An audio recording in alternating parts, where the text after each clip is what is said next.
Well, here we are, day 4 of our countdown perpetual calendar project. And of course, we've done a number of the steps already. We did the assembly of the sliders, and now we're doing our final assembly and then some show, then tell. So we're going to add the top layer, the foil layer, all kinds of other little pieces as we go through. And of course, we're going to assemble the stand and then put everything together. So let's get back over to our demo table. And this is where we left off yesterday with all our rings in place, everything else glued down. And of course, these rings should pop out. And we don't want to make sure they don't glue. And I'm just making sure everything will pop out just nicely. And yes, of course it does. And it's not glued into place, even though it may not. So we make sure that these are going to slide. Now, the important part to remember here is the fact that these are going to slide and they're going to show through a window. So our next piece we want to put in place, of course, is our topping here. And what we want to do is we're going to match this up right inside right here, and we are going to be able to match it up and move the spinners so they'll show through these windows.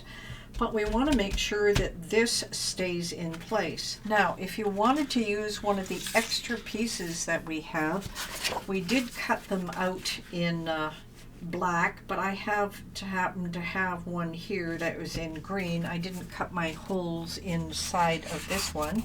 I could do that again a little later, but what I do, I think, instead of that, if you wanted to glue an extra piece on, you could do so. I don't think you need to bother, so I'm going to go right to our foil. Now, the goal here is to get these rings here and not the spinners glued into place. Now, this is going to take a little bit of work to do, so let's just get our glue prepared here. My little cap underneath the elastic. There we go. Now, the hard part is you do not want to get those spinners involved there at all. If you do, your calendar is not going to work.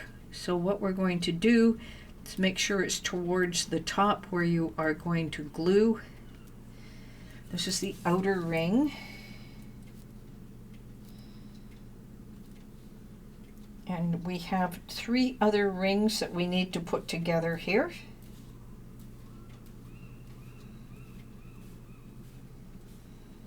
Very sparse with it because there's going to be a lot going on. Maybe I'll do them this way.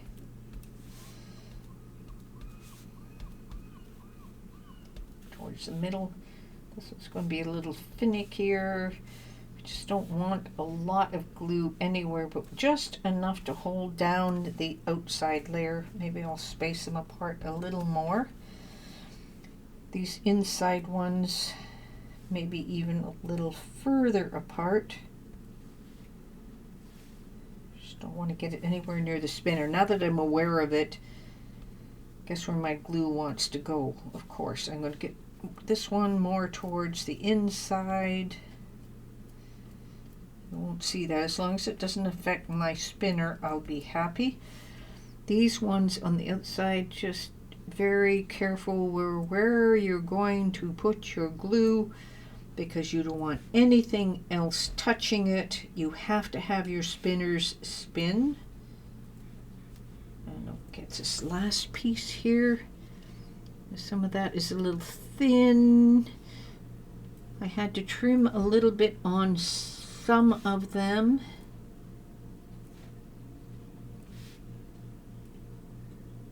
Okay, let me put the lid on this for now.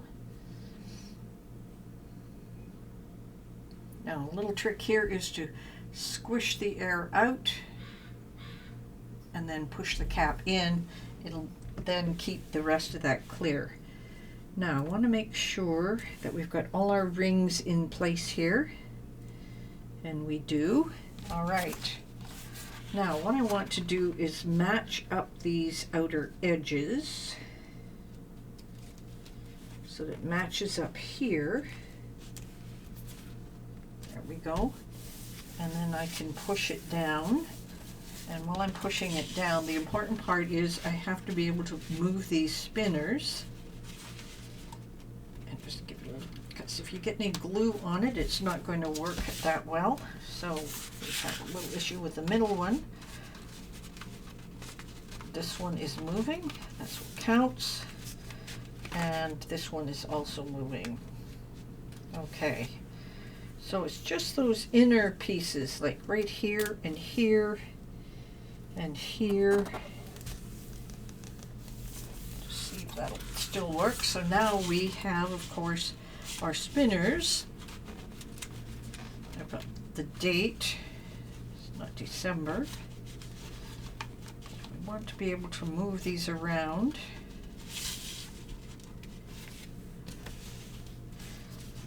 Just because we're just gluing it at this point. January, February, and March. Okay, seem to be good there. 2nd of March. Well, we'll just leave it at the 2nd. It's not the 2nd. And the 2nd would have been a Saturday. So let me just slide this through. And there's our Saturday. Okay, that worked perfectly. So now we know that that spins. We have a little extra here, no worries. I just didn't match it up perfectly. Now we want our decorative piece to be on top of that, of course, and we're going to match that up with our piece underneath. Now this is a little easier because we don't have a lot of pieces that we're gluing together. I'm just going to glue down around the edges just with some different dots of glue and maybe a couple around the inside edges here. Just make sure things stay in place.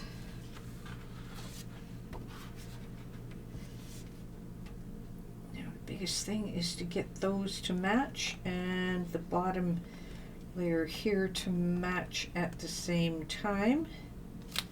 All right, our next decorative piece. Now we have to decide if I want the white, which looks okay, or I want these ones to fit over top. Now right now I'm kind of leaning towards these ones. Nice little decorative piece. I can see where it's not quite straight from where I'm sitting. All right, so now we have the ability in our calendar to move these around. Now from the back, you do have a choice whether you want to put a big backing across the back, and that will make it shine just like this. You would just glue it on one part of it, and that would just create another backing, and then it gives you the ability then to spin through. I don't want to use this, and the reason I don't want to use it is because I want to be able to turn these the way I want to turn them. All right, let's give us a date here. Let's pull them through.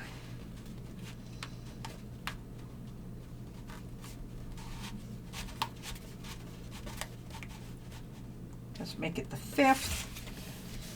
And we'll leave it March, Saturday the 5th, which is just fine. So now you can decorate this outer piece if you want.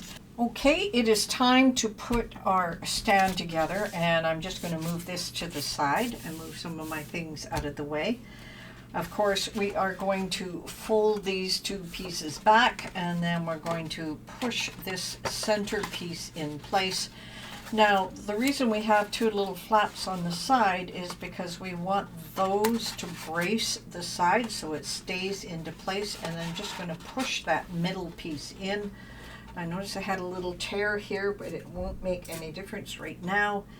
I'm just going to add a little tape here to reinforce it.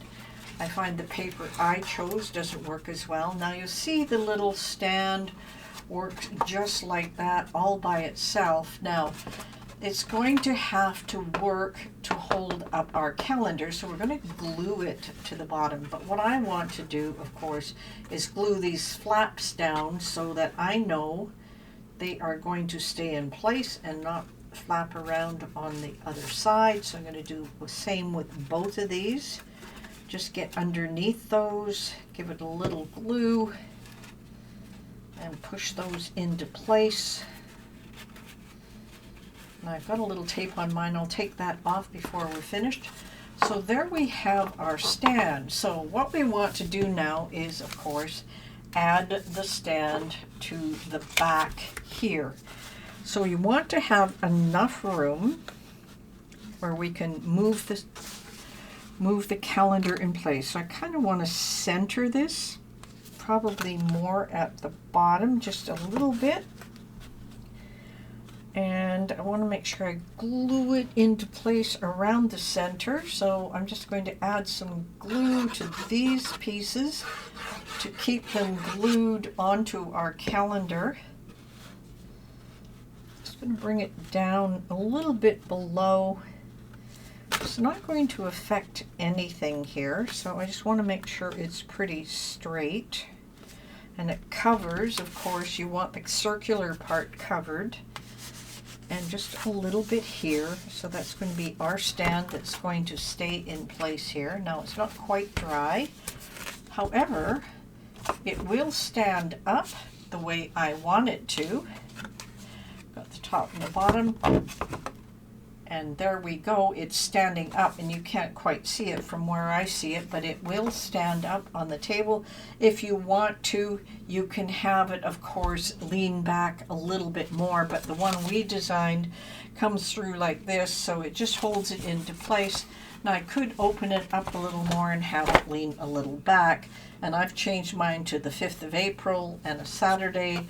All you're going to do now when you want to change your calendar is just take and spin these and change the date. And let's see what kind of date I want to get out of this one now. I had the 5th, so let's make it the 1st of April. Let's make it April Fool's Day. So this is our perpetual calendar, and it is the one that you can put on a stand, have a lot of fun with. Now you probably want to match your things up more perfectly than I did when you go to create yours. But once you have made yours and add some decoration here, please post it in the Facebook group because it is going to be a lot of fun. I really hope you enjoyed this challenge. And of course, the Spring Craft Summit starts tomorrow morning. And I'm starting it off with a sewing kit, so we're going to have a lot of fun with that. So I hope you enjoyed the challenge, enjoy the summit, and of course I'll have another project for you called the Epilogue Project that you're going to love, which we will do also over 3 to 4 days. So I hope you had a lot of fun. Please remember to post and show and tell inside the Facebook group.